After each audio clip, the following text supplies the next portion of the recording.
दोस्तों आज की इस वीडियो में हम बात करने वाले उस्मान सीजन 4 एपिसोड 206 के बारे में। दोस्तों ये आगे की एपिसोड की अपडेट रहेगी। दोस्तों ये रिएक्शन वीडियो रहेगा। ओरिजिनल वीडियो का लिंक आपको डिस्क्रिप्शन में मिल जाएगा। दोस्तों सो चलो वीडियो स्टार्ट करते हैं। दोस्तों वीडियो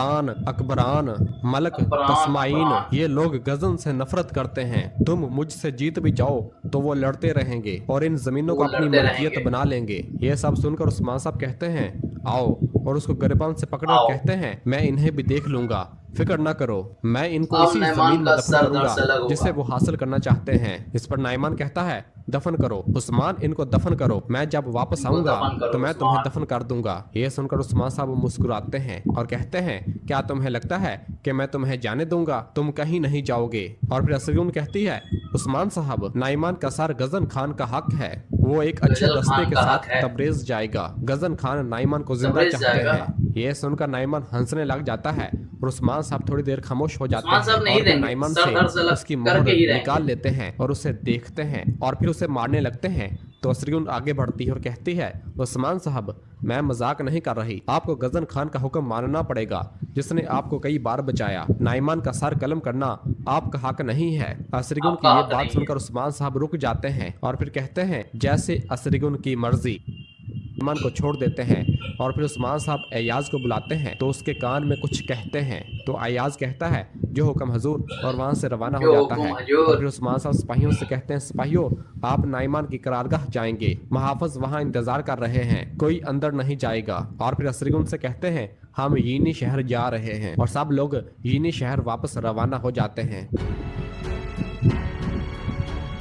और फिर दूसरी जानब बोरसा के महल में वायलेंस तमाम तकफूरों और कमांडरों से कहता है तकफूरान भूलना मत, ये दोनों बड़ी फौजें आपस में मिल जाएंगी, हमारी फौज और नाइमान की फौज। किसी दौरान एक सिपाही वायलेंस के खास आदमी के कान में आकर कुछ बताता है तो वो वायलेंस का खास आदमी कहता है अफंदी उस्मान, इसने नाइमान को घेर लिया है, अब किसी भी लम्हे वो इसे पकड़ लेगा। ये सुनकर एक तकफूर कहता है उस्मान नाइमान के बाद नहीं रुकेगा, अपने बाप दादा की तरह वो मजीद चाहेगा। और फिर दूसरा तकफूर कहता है उस्मान की नजरें हमारे किलों पर पड़ी हुई हैं, हमें अपने किलों में जाकर एहतियाती तदाबीर अख्तियार करने की जरूरत है। ये सुनकर वालिस गुस्से से कहता तकफुरो, दीवारों के पीछे छुपने का दौर खत्म हो चुका है, हम हमला करेंगे, हम तुर्कों को एक मैदान में खत्म करेंगे। ये सुनकर एक तकफुर कहता है हम नाइमान की फौज के बगैर ऐसा कैसे कर सकते हैं तकफुर वालेंस। जिस पर वालेंस कहता है मैं कस्तंतिनिया जाऊंगा, मैं शहनशाह आंद्रियो निकोस से फौज तलब करूंगा। ये सुनकर एक कमांडर कहता है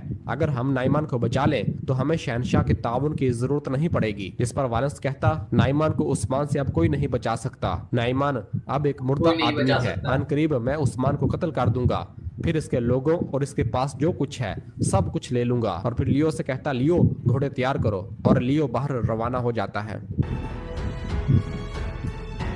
और फिर दूसरी जानब यीनी शहर में जैसे ही शहर का दरवाजा खुलता है तो उस्मान साहब नाइमान को बंदी बनाकर शहर के अंदर लेकर आते हैं। शहर के लोग जैसे ही नाइमान को देखते हैं तो कातल कहना शुरू हो जाते हैं। और फिर उस्मान साहब नाइमान को खींचते हुए अंदर लेकर आते हैं और उसे जमीन पर फेंक देते हैं। तो तमाम लोग नाइमान पर हमलावर हो जाते हैं और अपने मुक्कों, घसीनों और पाँव के जरिए नाइमान को मारना शुरू कर देते हैं और उसकी अच्छी तरह दुर्गत बनाते हैं और काफी देर उसे मारते रहते हैं। उस्मान साहब और सिपाही लोगों को नहीं रोकते और लोग अपना गुस्सा नाइमान पर निकाल रहे होते हैं। और फिर नाइमान लोगों को पीछे धकेलते हुए कहता है मैं इन सब को मार डालूंगा, इन सब को। और फिर उस्मान साहब भी अपने घोड़े से नीचे उतरते हैं और लोगों से कहते हैं रुक जाओ, बस रुक जाओ, मुझे गुजरने दो। और नाइमान के पास आते हैं और नाइमान को गरिबान से पकड़कर कहते हैं ये इसके मुकाबले में कुछ भी नहीं है जो तुमने किया है, आप देखेंगे तुम्हें तुम्हारी मौत तक चल के नहीं जाने दूंगा। और फिर नाइमान को जोरदार धक्का देते हैं तो नाइमान जमीन पर गिर जाता है। तो उस्मान साहब कहते हैं रास्ता बनाओ।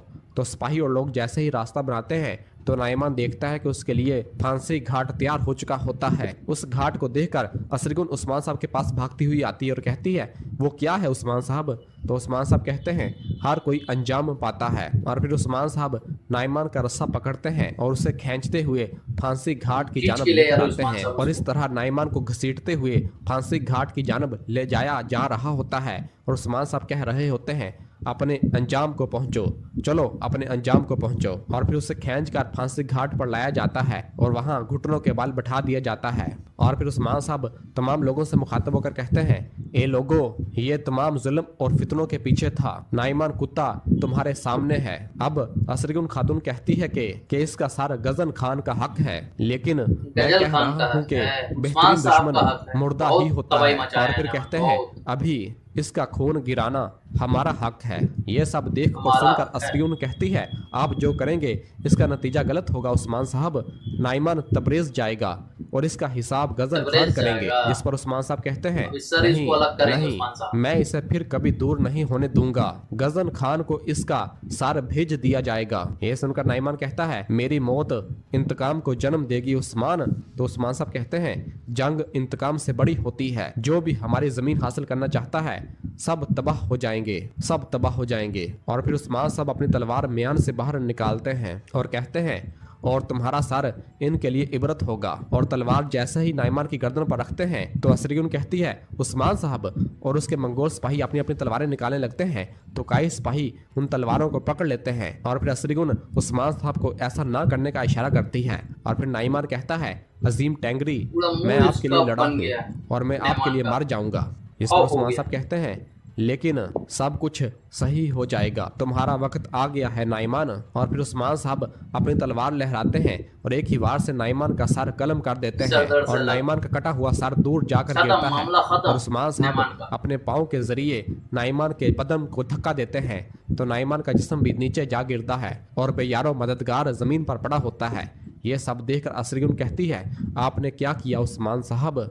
जिस पर उस्मान साहब कहते हैं, जो जरूरी था मैंने किया, बगैर हिचकिचाहट के।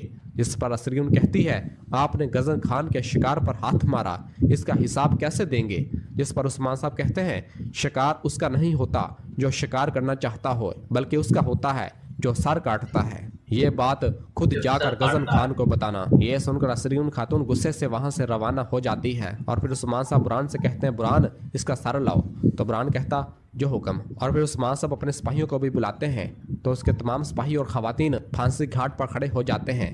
और उस्मान साहब कहते हैं, यहाँ एक और जालिम का सर कट चुका है।